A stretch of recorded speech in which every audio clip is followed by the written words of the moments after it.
Beth, it is an increase. Is it enough of an increase? Well, look, the first thing to say, Jane, is that this is a really big moment because the Prime Minister has been under pressure for months to outline when he will hit this 2.5% target for defence spending.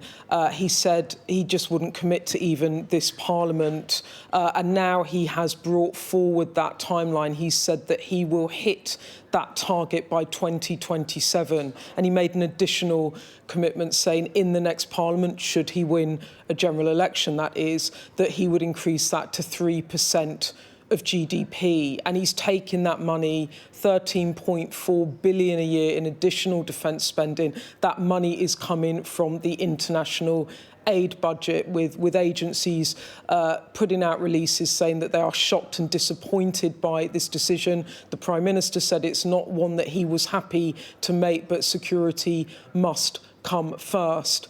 And this all comes against the backdrop of a Prime Minister on his way to the White House, with a President Trump that has clearly said that NATO members need to spend more on defence and fast. He's been calling for 5% of GDP to be spent on defence. The US, I think, currently spends about 3.4 to 6% of its GDP on defence, so he wants it ratcheted up.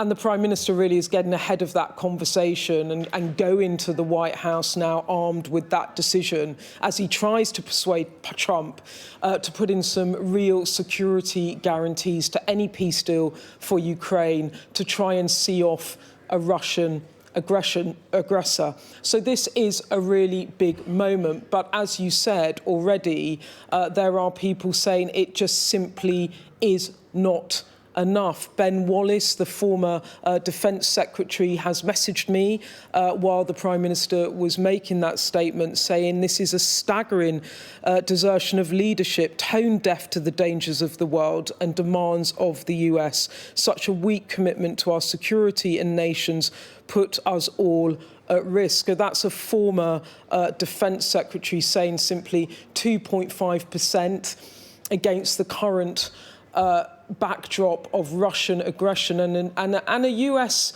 that is now saying it will not bankroll European security any longer. He is saying that more is needed. But for the Prime Minister, this is a big moment because, as I said, there is pressure on spending.